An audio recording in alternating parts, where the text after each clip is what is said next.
là verso verso quel bel vino, fa le cara la rugiada distillata di rubino.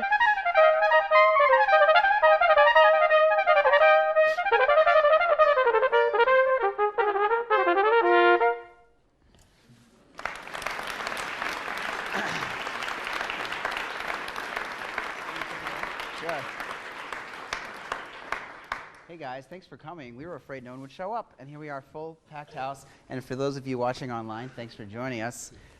This is Hudson, and I'm Chris Coletti. We're from the Canadian Brass, as you may know, and we're really excited to work with you guys. I understand that there's some of you that are willing to play for us. How many are you want to play? Definitely want to get some playing time. I said 1, 2, 3, 4. All right, cool. So we'll definitely schedule 5. Definitely schedule some time for that. And also, we would love for you to ask us questions, and you can help form the nature of this class. We get a lot of questions about performance anxiety, flexibility on the trumpet, how to get finger dexterity, all sorts of things that range a whole wide range of subjects. How many of you did not compete, and you're just here as an audience member? Anyone? It's today. Okay, so what I meant, yes. How many of you haven't competed? How many of you are not planning on competing? Same people? Okay, so everyone here is competing. So what are the... Interrupt just for a second. Yes. Let me just remind you, guys, to make sure you go through the exhibits in the church next door. Everybody knows about that? They pay a lot of our bills. Thanks, guys. Yes, that's actually a really good point. That he was saying that we got to go to the exhibits, and actually we'd like to thank not only NTC for bringing us here, but Colin Selmer, who makes our horns, helped bring us here too. So definitely check out those. These are Bach trumpets. So how many are competing today? Yeah. Okay, great. We can talk about that too. What kind of experiences have you had so far preparing for the big day? Is everyone nervous? Is everyone comfortable? Is it exciting, feeling really prepared? What kind of thoughts do you have? Anybody feeling super comfortable, no nerves at all? All right, and who feels like they're about as nervous as they usually feel for most performances? About the same? All right, well that's pretty good, right? Because you can get used to that. Anyone feel more nervous than they're used to? They've experienced more stress? Yeah. Yeah, anyone feel like that? It's okay to admit it, and it's okay not to as well. So this is something we think about quite a lot, and maybe these are some ideas that'll help you. But one of the biggest reasons we often get nervous is that our expectations of, or our level of playing that we'd like to have are higher when we're suddenly in front of an audience than we have when we're at home playing by ourselves. So we might play through a passage, and it might be like 80% what we can do. And then when we're in front of an audience, we want to play 120% of what we can do. So that causes stress, right? If you're expecting on stage to play at a higher level than you prepared, that's one really easy way to get yourself nervous. And it's a really good thing that you can control, actually. At this point, it's probably too late for you guys since you're performing today. But I'm sure you're really prepared. Any thoughts on that? Anybody feel like they wish they would have worked a little harder? Or you feel like did it right? So how many of you, this is your first NTC experience? Oh, cool. Okay, wow. And how many of you have done other competitions before this? Okay, great. Wow. So I grew up doing some competitions, including NTC, like 6 times, both as a soloist and also in the trumpet ensemble. And you know, it was a really valuable experience, not just the competition part, but also the opportunity for inspiration, because you're here, you get to meet a lot of different people, and that's a big part of what we can talk about. A big part of success is surrounding yourself with people that are like-minded and that are going to help you blossom into and realize your own potential for your musical growth. Mm-hmm. So take advantage of that. I know sometimes you like to be in your own bubble when you're competing, and especially ask my parents. I didn't want no one to talk to me. I had to have like a certain diet before I competed. It's way different now. I'm not the same way. But take advantage of the opportunity of meeting all these people, all these musicians who have similar goals to what you have, right? And also a bunch of teachers here. Take advantage of all the performances you can. And but when you're performing, try to approach it from a point of you're just going to sing through the trumpet, and you're going to take a few deep cleansing breaths before you play.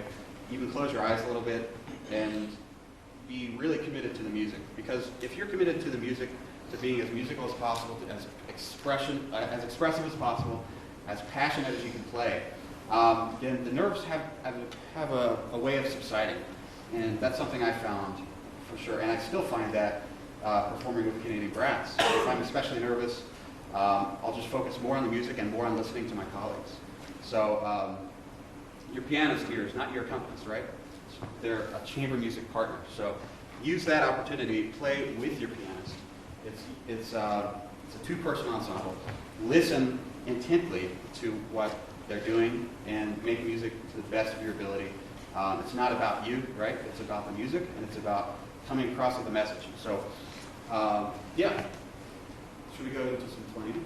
Yeah, maybe one of you guys could start taking your horn out and getting ready, and we'll talk over that.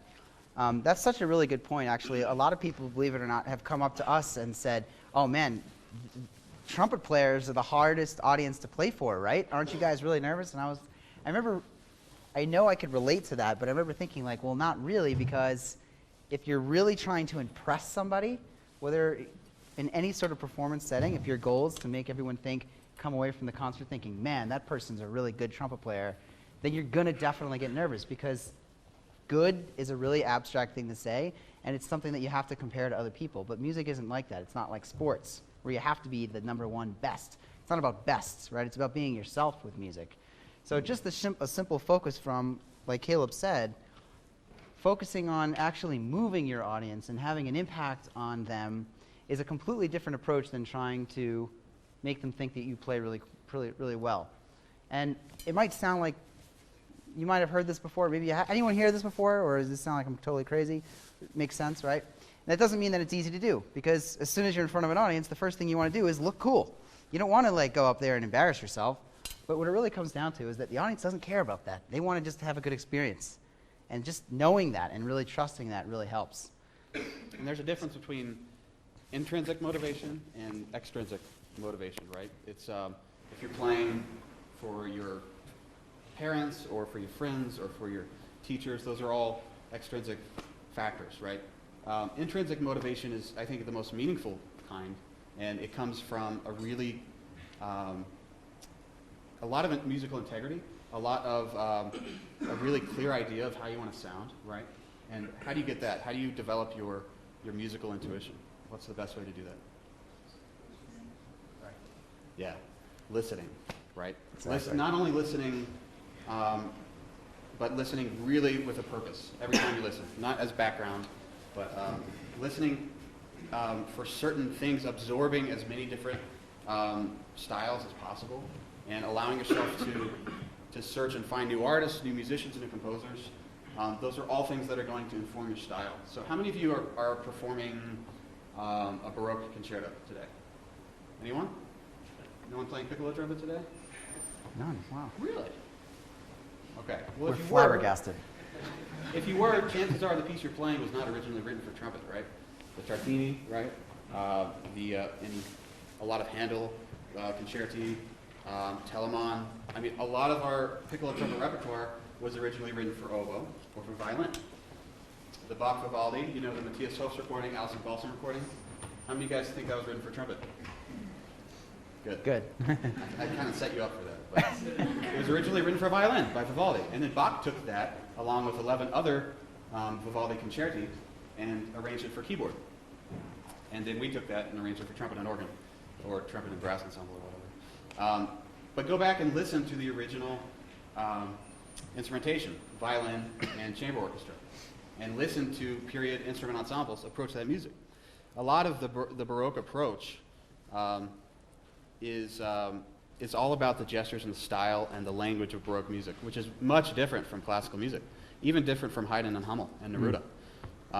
And until you're immersed with that style and you allow that to kind of bleed into your approach with Baroque repertoire, if all you do is listen to piccolo trumpet players, I mean, that's great, but it's not really completing the picture. Mm-hmm. And you can do that with any style of music. If you're playing Haydn and you haven't listened to the Haydn cello concerto, then you're kind of doing yourself a disservice, because there's so many different ways of approaching this music. And we want to be as well-rounded as possible and as well-versed in as many different styles as possible. So listening is how you develop your musical intuition, in addition to surrounding yourself with players who are better than you, who have different concepts and different passions. That's a great thing about being in this group, Canadian Brass. Everyone has different passions. That's why we fight. I'm just joking. Our trombone player is into Latin music. He plays a Pink Martini on the side, and he loves Latin music. Bernard, what is he into? Bernard loves 80s music, and I mean, obviously what we have in common is our love for classical music and some early jazz. But, you know, and it sounds like we're really beating this from many angles, but the greatest composers of all time weren't masters of the current style. They took something that was completely out of the blue and then somehow made that connection to what they did. Like, I don't know how many of you know Xenakis, but Xenakis was, I think, an architect, right? So he brought this really visual way of thinking about problems. A lot of his scores look interesting. They, like, even if you just look at it and you don't know how to read it, they just look interesting, and then, of course, they sound even more interesting. And then, of course, Debussy is the most famous example, who heard Javanese gamelan music and didn't copy it and incorporate it into his music, but took it and created something completely new.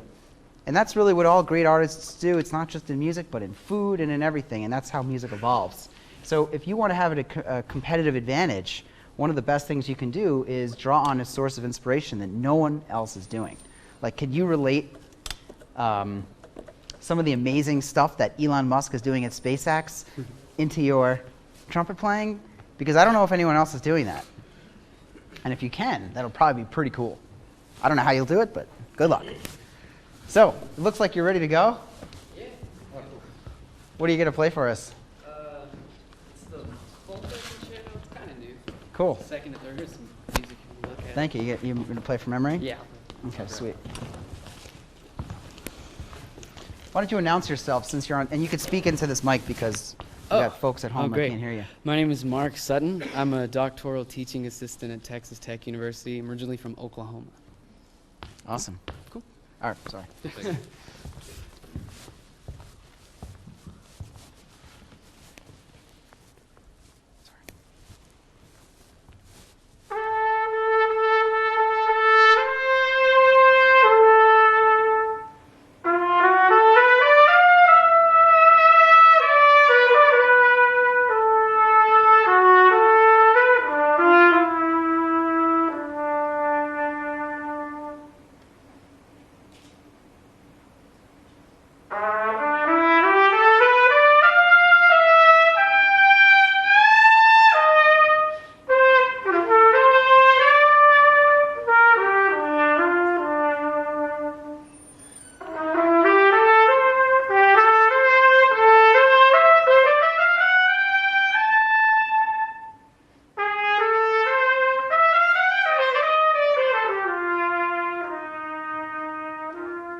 So I don't know this piece, but would you, I mean, it obviously has some jazz influences, right? So I think and a great job making it sound improvised, and I think you could do that even more.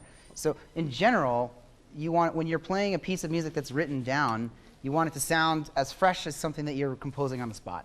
And alternatively, when you're playing something that's improvised, you want it to have the confidence and solidity of something that is written. So I'm wondering if, do you mind if I look at this first page for a second?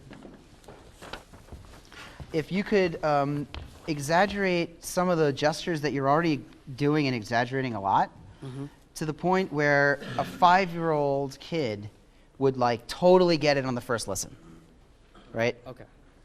Because this was great, and I think that we all know enough styles that we're like, oh yeah, I could see, and there's some jazz here and some classical stuff. And it was rhythmic, even though it had a freedom to it, which was really nice. But a little 5-year-old probably wouldn't get the subtlety. I think it could be, just see what happens. See if you could exaggerate it more in that sense. Okay.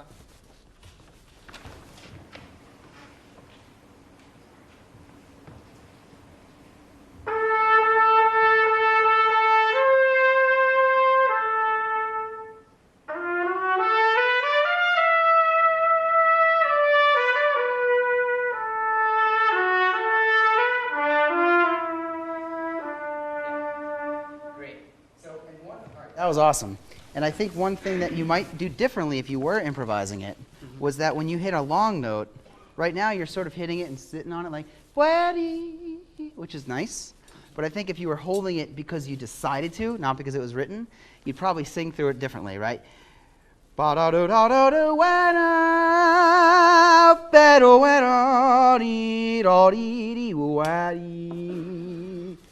know, instead of "Bwadi."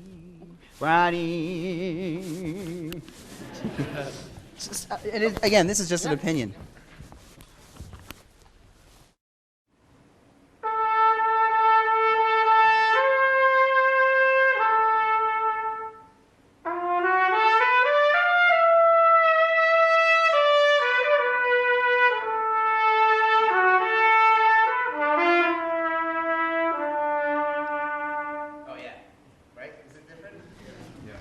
So can I ask, how do you feel now compared to when you first started playing? A little bit better, a little more control. Yeah. A little settling down. Why is that? And this is open to all you guys. Like, why do you think that is? Why do we have to settle into our stage comfort? I don't know. I'm sure it's some sort of body reaction to the situation I'm in. Yeah. But I don't know scientifically what I don't know exactly. scientifically, but yeah. No, I mean, I think it's the sooner we can access that level of comfort and confidence, the sooner we're going to have success in terms of. I mean, you sounded great from the very beginning. Yeah. But there's something about the second time you played, and even the third time you played, where it's like, all right, boom. Oh, it wasn't because of me? It's all because of you. Oh, and Chris, you should talk about like the physical confidence versus like psychological confidence. Yeah, so this is a really important thing too. So we talked about the first way to control nervousness, and I think you've already overcome that first step, which is really preparing yourself at the highest level possible, which is why he did so well on this first try. But the thing that happens when we get nervous is that and we all know the physical manifestations of nerves, right? You get out of breath, your palms get sweaty, you get dry mouth, and what we don't talk about as much is the biofeedback. Our brains see our bodies in that state and then get mentally nervous. And then you get mentally nervous, which causes more of the out of breath and more of the sweating palms, more of the dry mouth. So one approach is to try to calm our minds down, which is possible but extremely difficult. There's techniques and there's people that train for years doing that, and it's worth doing. But the simplest approach that you could benefit from even within one session is getting used to playing under those heightened physical awareness moments. So like, for example, if you have to play a very soft passage, like this isn't that soft of an entrance and it's a nice note, but if you practiced playing it when you were gasping for air because you were out of breath, then you teach yourself to sort of be relaxed and just play it anyway. So let's do that. Can you, are you physically fit? You look like you are. You work out? All right, good. So then you're going to have to do more to get yourself out of breath than someone else. So just do like 10 squats, just like do something like this, right? Like, you could use your trumpet as a weight. Okay. Yeah, just like do just 10 like that. And I know you got a nice suit and it's fitted well, so you don't want to rip it. Oh but and then if you're not out of breath after 10, is that 5? All right, good. So we're trying to get him out of breath, right? That's all we're doing here. It has nothing to do with that he looks good doing it. All right, good. So then, and now jump up and down a few times. I'm just, you could do anything. Just high enough that you really get your heart pumping. How's your heart rate? Does it feel about when you would be nervous yet? It's getting there, yeah. All right, good. All right, so now give yourself literally a second. And play the first measure.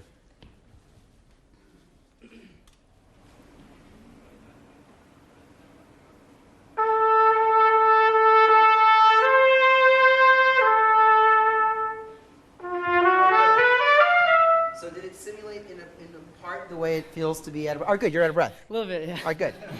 So, all right, so then jump 3 more times and then play longer. I didn't realize you were out of breath, sorry. 3 more times? Yeah, just 3 times, yeah. Good. All right, so now in 2 seconds, calm yourself down and play the first line.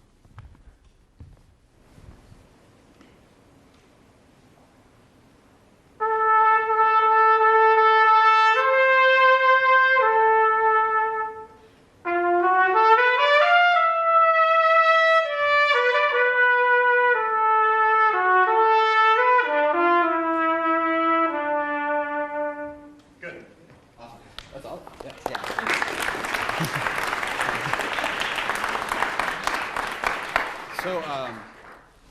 So,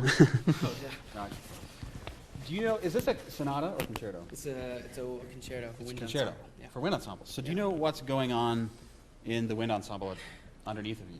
Yeah, it's just like half notes, and when I Okay. hold a long note, they'll move 8 notes or whatnot. I see, so it's very rubato. Like Yeah. Gershwin. Yeah. Okay. Yeah. Yeah. Okay, Lot of so room for without knowing this piece, I feel that rubato is most effective in the context of a steady groove, right? So, for example, if you think about the cadenza and the Tomasi concerto, Yeah. you have this complete a piacere, it says, at will, right? And then in the middle, there's a snare drum and trumpet moment where it's completely in time, right? And for me, that the more rubato sections are even more meaningful because it's contrasted against that really rhythmic section. So as much as possible, I mean, without changing the way you're approaching this, there are some moments in there that just felt like, to me, it would be nice to have a little more rhythmic backbone. You know what I mean? Yeah. Even though the wind ensemble might just be having half notes. And I might be completely wrong because I don't know the piece. But just find opportunities to do that, as much contrast as possible. Because if everything's wishy-washy, you know, you play everything like the clouds, then nothing's going to have, like, it's not going to be as meaningful when you choose to take that time, when you choose to milk that high note or take that time at the end of the phrase, right? So for me, I think always find ways to have the rhythm and then contrast that against the rubato feel, for sure. Yeah. Yeah. And the reason is simple, because you're playing by yourself. So if you're playing rubato without an internal pulse, you had an internal pulse, but without an internal pulse that they're sensing, then it's not rubato in relation to anything. So it's sort of funny. We sort of talk about this in the quintet, because like in jazz, you know, it sort of sounds cool to play on the back of the beat and different depending on the style. But in a quintet without drums, you're not really playing in the back of anything compared to anything. So it often sounds better to play on front of the beat, which is really the opposite of what you might think, because you're playing by yourself. There's no drums to play behind. So it doesn't sound like you're playing behind. It just sounds like you're playing weird. So anyway, just to relate it to that. And also, I just want to close the loop with the jumping up and down thing.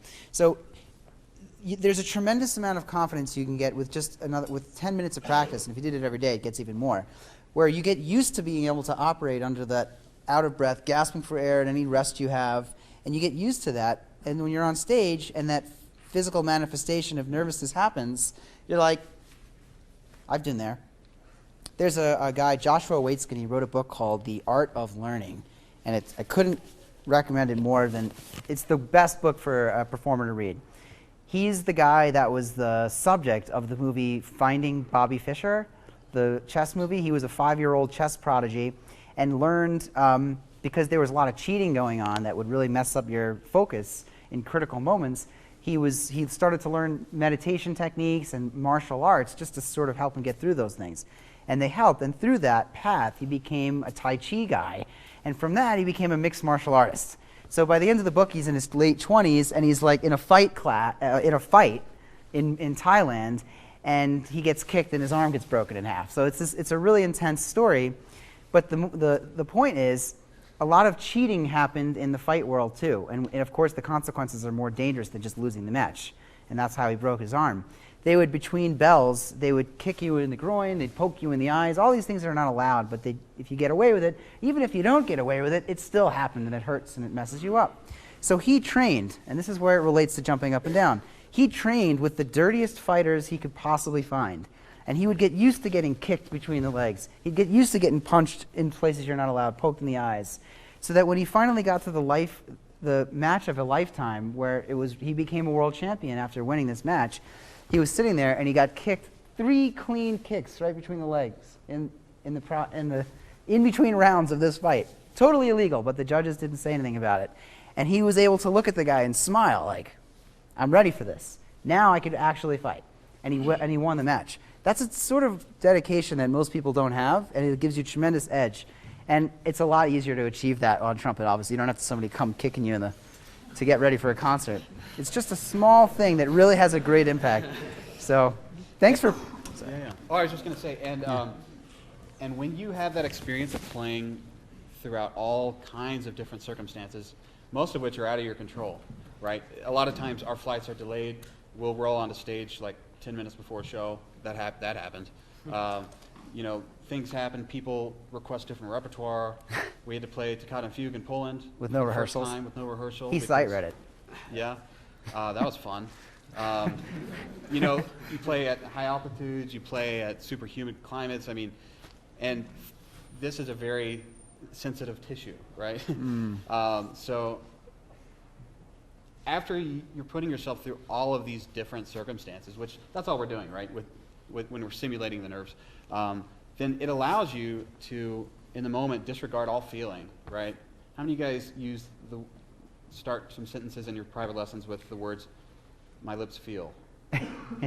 Don't ever do that. Yeah. Disregard all feeling and go for the music, because you've had the experience, right? You've played when your lips are dry. You've played with dry mouth. You've played when you're out of breath. You've played when your chops are tired. When you had a salsa gig the night before, right? And now you can just disregard all feeling and just play with the music as a priority, right? So I just encourage all you guys to do that. Yeah. Even today when you compete. Okay? So you're obviously really prepared, and I think just doing this until you get used to playing that opening out of breath is going to give you even more of an edge. So congrats and wish him luck, guys. Yeah, bravo. Yeah, thanks for playing. Hey, good to see you again. Good to see you. Yeah, you too. He played for us in Oklahoma. That's right. Texas. So he was cheating. He played for us before. No, that's not cheating. Sang too, right? That's right. He did sing. Yeah. He can sing higher than you. He can. Do you know the Canadian brass arrangement of Brass Romance? Well, it was really hard. I had to sing that, but I had the benefit of doing it in a recording session. We didn't do it. I never had to perform it live. Well, he did it live with his brass quintet and sang the part live for everybody and blew everyone away. So. How high does it go? Well, yeah. What's the highest note? I mean, can you sing it? Some days, like maybe a D or a C. I don't know this morning, but Up to a high D. let's see if I can.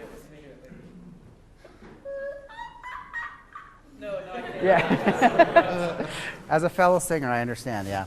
It's okay. At the end of the class, we'll give you. You can come up and defend your title as highest singer. You want to move on to someone else? Yeah. So, anyone else? Anyone have any questions before we move on to the next person? Any comments? This is your chance, guys. Bring it on. So it doesn't have to be about him. Yes.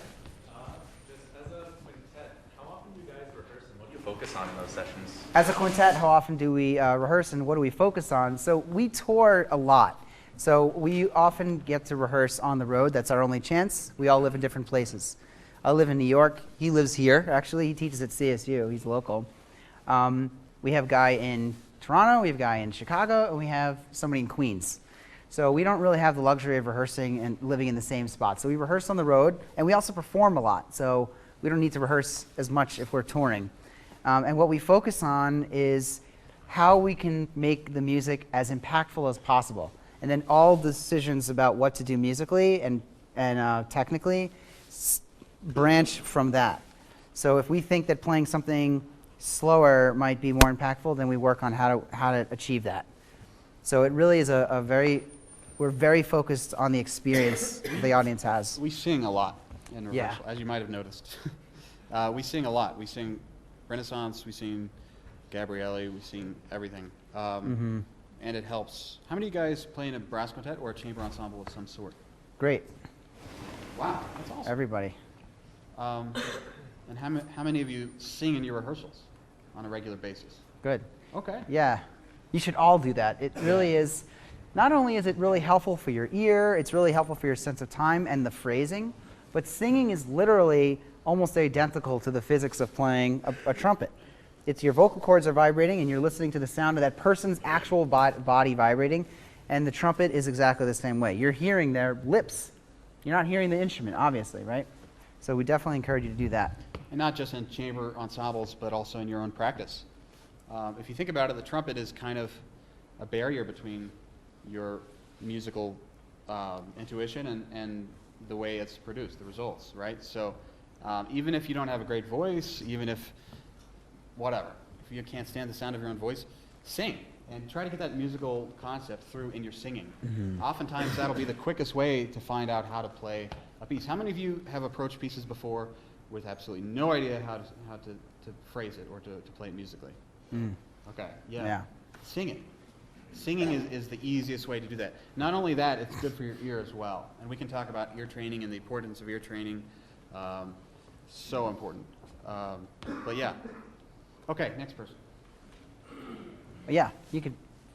Let's hear that question while you come up. Or whoever's coming up. You coming up? All right. Oh. Uh-oh. Fight for it. All right, cool. Welcome. Nice to meet you. Go ahead. Nice to meet you. As a young musician, both of you that have kind of made a career for yourselves, what's the best piece of advice you can give to other people trying to make a career that are growing up with music and in terms of innovating and making new things? So the question is what's the best thing you can do as a young person for your career as far as innovation and as far as like the impact you have, or am I rephrasing this right? I think the most important thing that we don't hear, there's a lot of good advice out there, but I think there's not enough advice, which is that you want to make sure that your peers think very highly of you. And it's really important because ultimately they're the ones that are going to hire you in the future. And a lot of times we really focus on our playing and we practice really hard and we ignore our colleagues and we even ignore our projects. So we might think, well, one day I'm going to be in the New York Philharmonic and now I'm being asked to play in some third trumpet and some stupid opera. So whatever, that's not important. What's important is that I practice my excerpts so that I can prepare for this competition or whatever.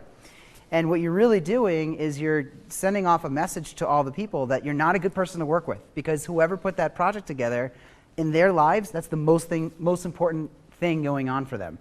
So the best thing you can do, and it's so simple, is just take every project super seriously and take it as an opportunity to sound amazing and elevate the project, not just to make yourself look good. Elevate the project and everyone's going to want to work with you. So I got into Canadian brass accidentally in a sense because I didn't really consciously do this, but I was lucky enough that a former trumpet player, Brandon Ridenauer, and I were classmates. So when they were looking for somebody, he thought of me, and I have to ask him why he thought of me or how many other people he thought of. And then I was given the opportunity to audition. And actually, Caleb auditioned the same way. When Brandon left, I immediately thought, and this is the trick, right? The first thing I thought was like, well, Caleb is probably the best guy I could think of. I hadn't seen him in years. And as long as he hasn't gotten worse, he's probably the guy.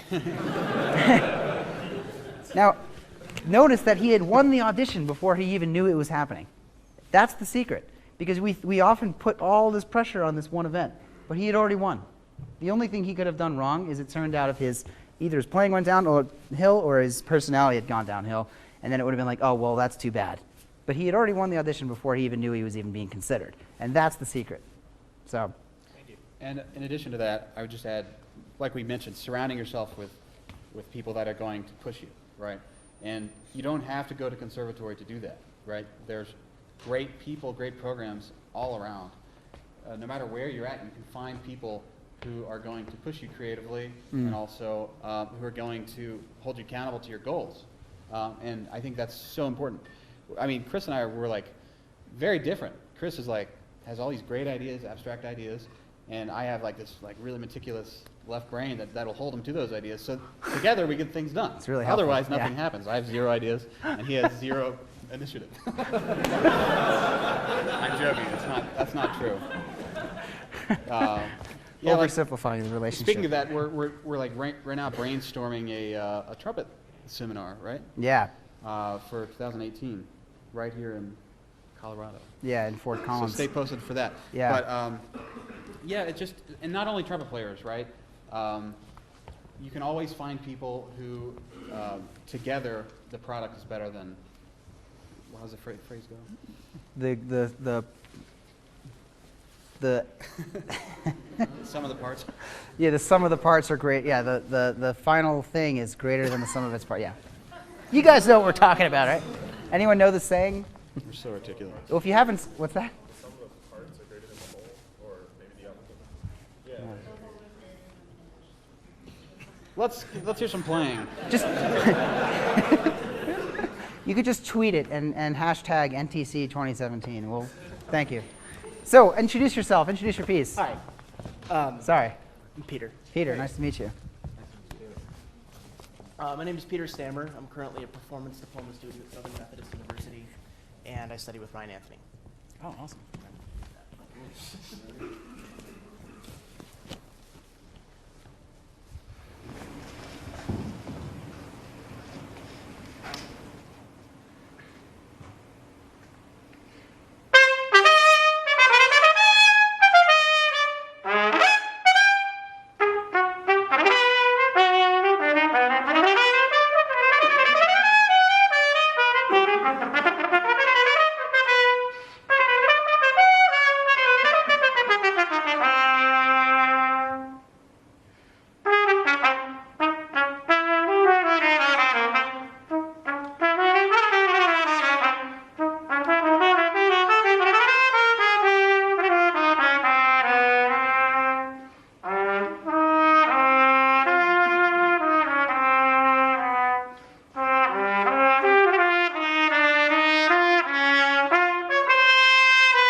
I mean, it was so thrilling, and that's really all that matters. So, good job. Cool. Yeah. Wow. Kevin McKee. That's Great. a cool piece Sorry. too. The Adventures of by Kevin McKee. Better not say Nice. that. Wow, it sounded like a superhero. I love it. So the tempo marking is a guy with a shield attacking a guy with a sword. That's actually the tempo marking. That's hilarious. That's great. So, I have to take a picture of that. I'm So- sorry. tell us again where you're in school right now? I'm at Southern Methodist University. Okay. I study with Ryan Anthony. And what year are you? Second year performance diploma, So, how old are you? 26. Cool. Okay, cool. Yeah. Awesome. Man, it sounds great. Now we have to think of things to say. I mean, so Well, what? maybe more meaningful than that is learning about his your preparation process, because how long have you been working on this? I played this on a recital about a month ago, and I looked at it again this morning. Because Are you competing? No, not Oh. here, but I wanted to play in this class. Cool. So I'm doing some auditions, and I kind of like to keep some stuff on the back burner. And I like this piece. It's cool. It's, Yeah. I think, more approachable for an audience than a lot of other unaccompanied things. Absolutely. Very cool. Yeah. So, do you guys have any comments for him? Right. It's hard to come up with stuff, right? And so I'm not fishing for something to say because I feel like I have to. But I do. I think that it's a very slight thing, but the loud stuff was perfect. Like, I don't think anyone could say anything about it. And the soft stuff was could be 1% cleaner. Okay. Right? That's it. And that's not easy to achieve, obviously. And it could have just been this one time, but going loud and then getting soft and low and all that, I think that it would be the difference between 99.999% perfect and Okay. great. The other thing is I felt like I liked that he obviously had good control, because in the breaks you really took the time to chill and prepare yourself. But I think that the breaks were, in my taste, was a little long. It kind of lost steam because it was so thrilling, and then it was dum. I was like, oh, okay, cool. So it almost looked like you were just giving yourself a break. Make the break has to be just as intense, if not more intense, than the music. Okay. And I shouldn't say have to, but it'll add to the excitement. Yeah, and I mean, the only thing I would say is it's so prepared and polished. Is I would love to hear just a more variation in terms of color, right?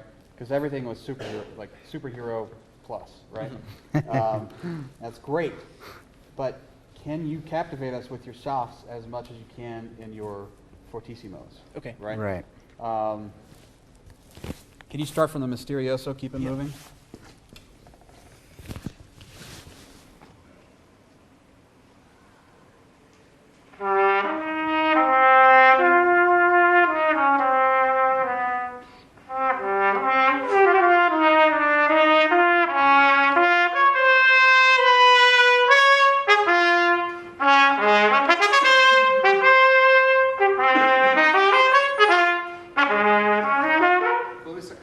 Do it one more time and try to channel this idea of a cello where the low notes are the best part. For trumpet, it's almost like we have to try hard for them to sound good. But on a cello, anyone can just pick up a cello and rip out an awesome low C, So think about that, because it sounds really good. Can we sing it? Can you sing it first? Oh, that's a good idea. Yeah. Can you sing that Yeah. section?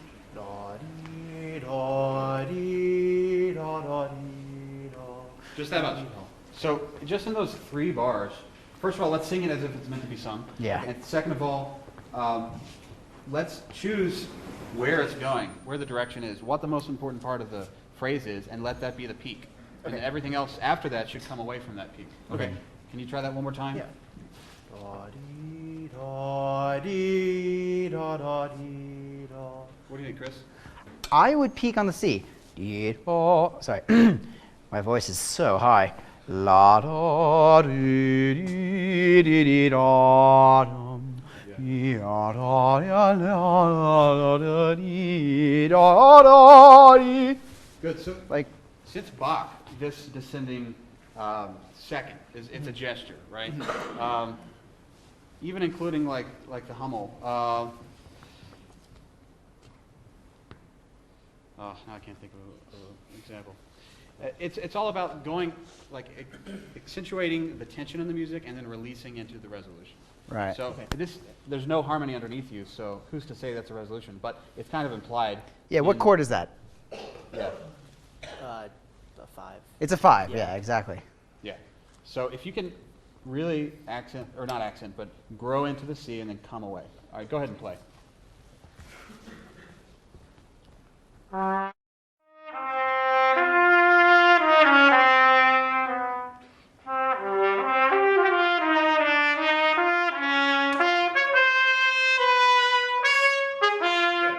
Okay, now choose your moments, I would say. So can you reach that same dynamic and keep it round instead of strident?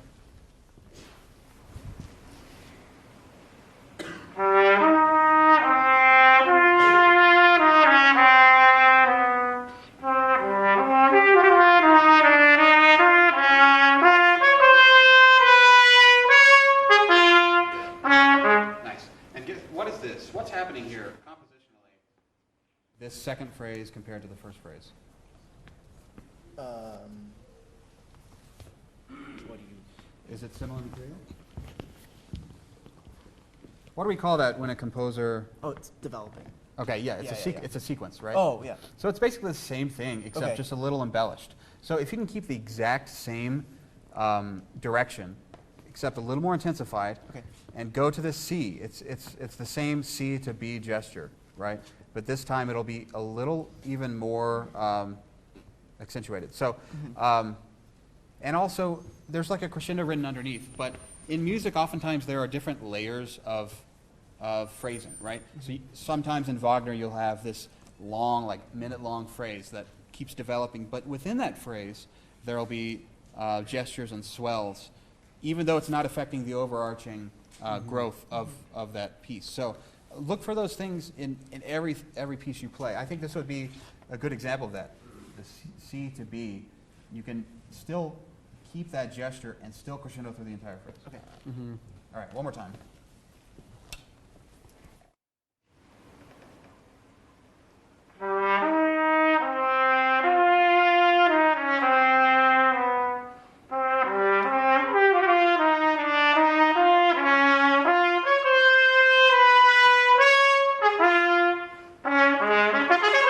And I think one more thing that might help you, and again, these are super subtle things, but this section, to make it sound more different, if you can make it less rhythmic and more like a violin. Okay. So like instead of, like if this made it sound more like a triplet, more legato, like more like Wagner actually, and less like Star Wars, I think that'd be nice for this section. La dee da da, 1 2 3 1 2 dee da da da da da da dee da da da dee, not dee da da da dee. Okay. Like it sounds cool like that, but I think it sounds more like the rest of the piece. Dee da da da dee dim bum bum, and then you can get back to Star Wars. And I'm not convinced, and I'm only picking on you because your low range is so nice, but I think that low G should be like, like the most amazing note in the piece. Okay.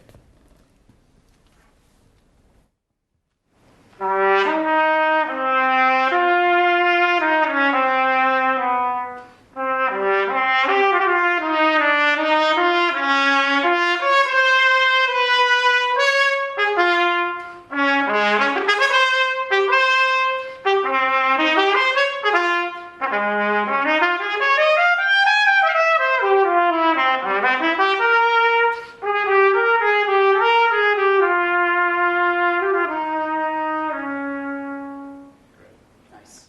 We have 10 minutes. Yeah. All right, thanks for playing. That was awesome. Say hi to Ryan for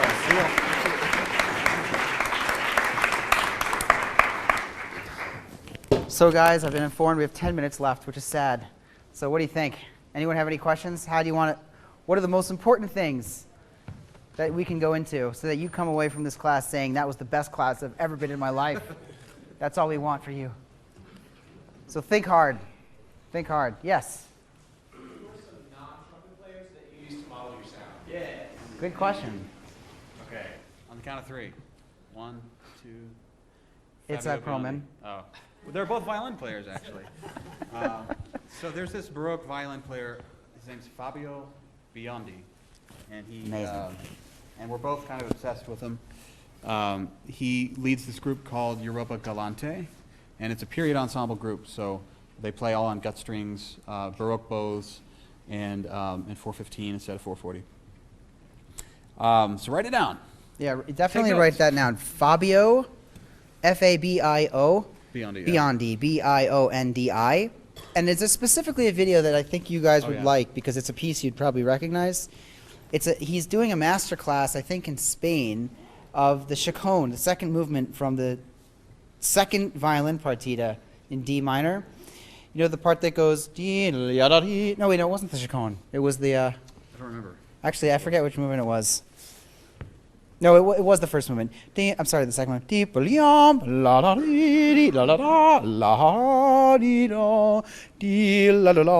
that sound familiar? Ah, you'll learn it. But the reason it's important is not only does he have an amazing sound, but when we see a piece of music by an older composer where there weren't the amount of markings that we're used to. Like this piece, the tempo marking was very specific, like guy with a sword versus guy with a shield. But back then, there wasn't a tempo marking. There may be some dynamics, but there weren't crescendos and markings for every articulation. It's just music. And there's a lot of freedom there, and it also could be very intimidating about how to approach it. And sometimes we wind up just playing everything very plain. And he's the opposite of that. So that's one reason he's a useful person to model. The other is that his type of phrasing, actually a lot of the period instrument recordings of Baroque and classical music in general, is a style that is more copyable on the trumpet than modern orchestras' interpretations of the same music. So it just so happens to be that the way that they peak and swell on notes works well for the trumpet, and it's worth copying that. Yeah, and I think it just goes to speak to how a lot of time as trumpet players we kind of have a default way of approaching articulation, right? We see chord note triplets and we play da, da, da, da, right?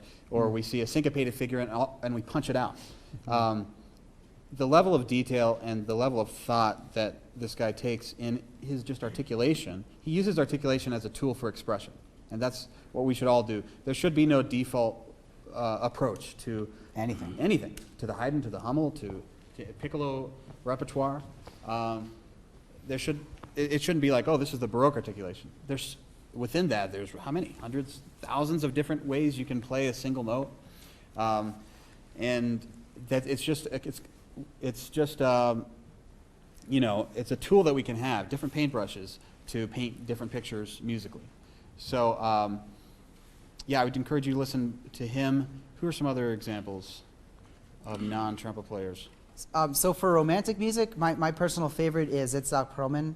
Like, listen to like the Tchaikovsky Violin Concerto. I'm sure you'll play it in orchestra, and there's also a trumpet recording of it. Malcolm McNabb recorded it, which is pretty insane. But Itzhak Perlman performs it.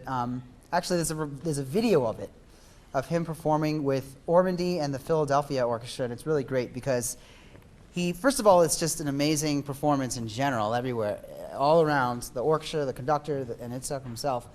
But he knows the piece so well that there's moments where he's just like looking back, like it's this way, no, this way, looking back at the conductor like, all right, let's move it up here, and then they start speeding up. It's just amazing chamber music, and which is incredible to see when there's 100 people on the stage.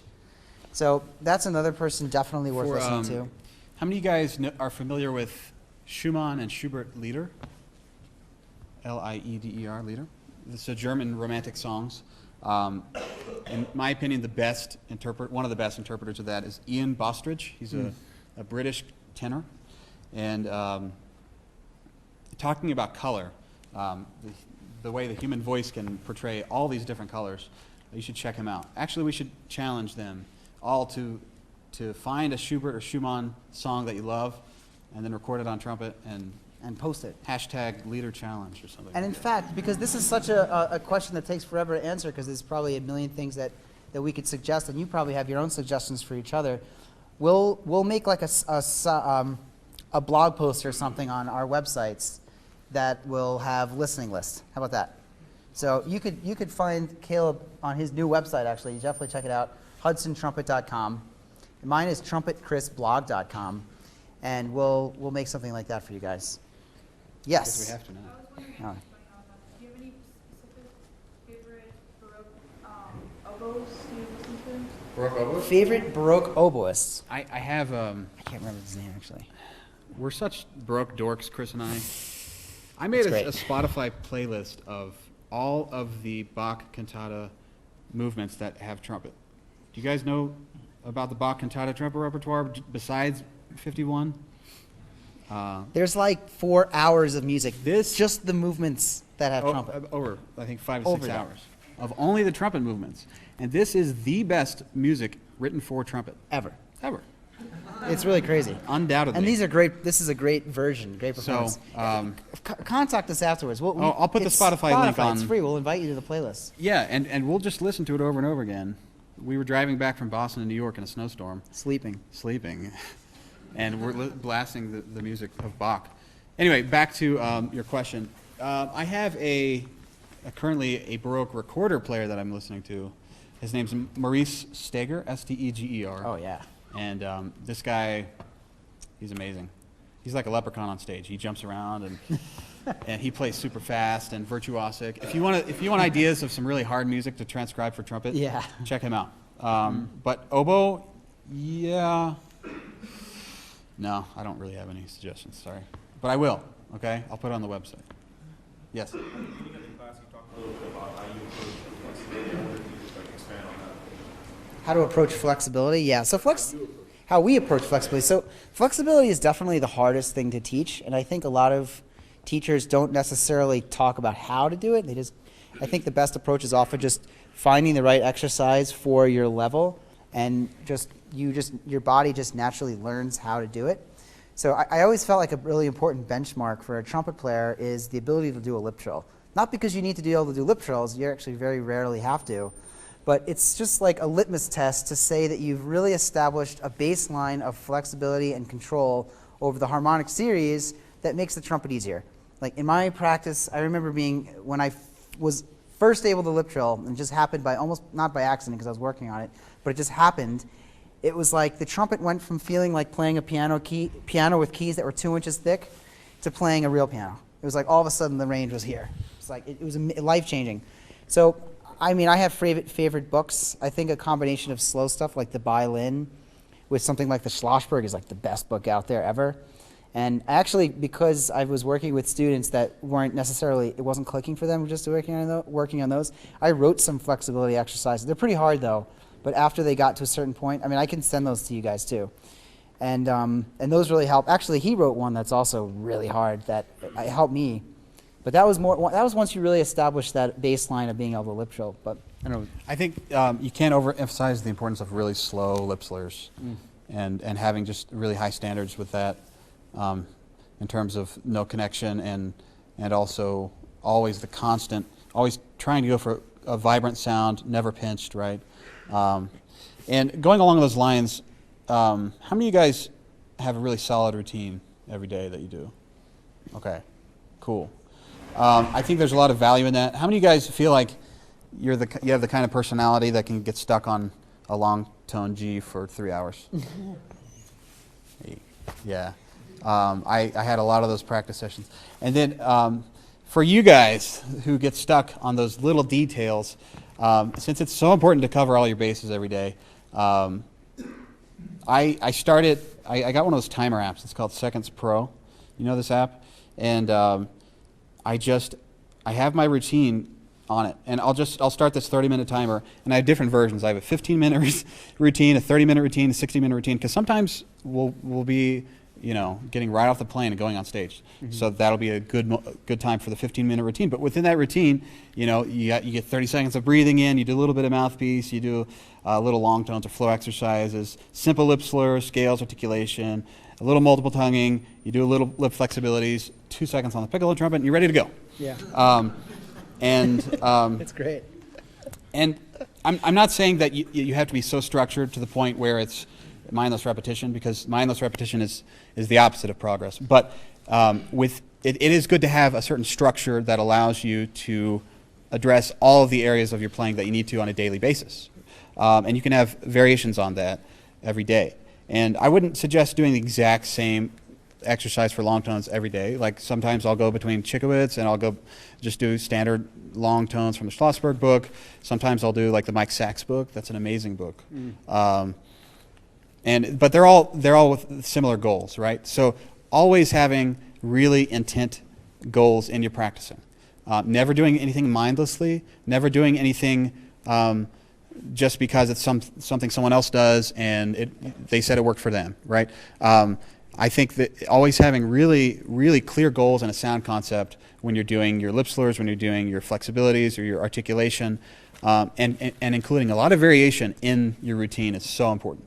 So don't just play loud lip slurs. Try to play really soft lip slurs on the low range, and then see how that works. And like everything, the most important thing, like no book is the answer, especially with something like flexibility where it's really hard to explain how it actually works. Start where you're really good at something, because even a total beginner could play one note really well, and start from that. So if you're really good at learning from G to C, work on that and then expand from there, as opposed to trying to learn a brand new skill totally from scratch. That's not the way we learn. And for that reason, I've always liked to play make my own stuff, because I always felt like one book was close to being what I needed to work on, and one was close. But just make stuff up, like just mess around with the trumpet and really, really get to know your own playing. And transpose every day, and side transpose every day, because that's also developing your ear. And the quickest way to approach any range issue is by transposing it down, and that's like a no-brainer. Yeah, but so true. No one does it because it takes time and a little brain energy. But it's just the best way to bring something out of your comfort level into your comfort range. Expand. Just take baby steps from there, and all the time just reinforcing great habits instead of trying to approach something in a range that you're not capable of doing, right? And that kind of creates tension and a lot of bad habits we don't want. So, always bring it into your home, right? And then push it from there. So thanks so much for having us, guys. If you have any more questions, we already mentioned, you can find Caleb, HudsonTrumpet.com, TrumpetChrisBlog.com, and of course all the Canadian Brass stuff, CanadianBrass.com. We have a Facebook page, Instagram page, Twitter page, YouTube channel, and all that. We're really easy to reach, and we'd love to hear from you guys. Cool. So thanks for having us.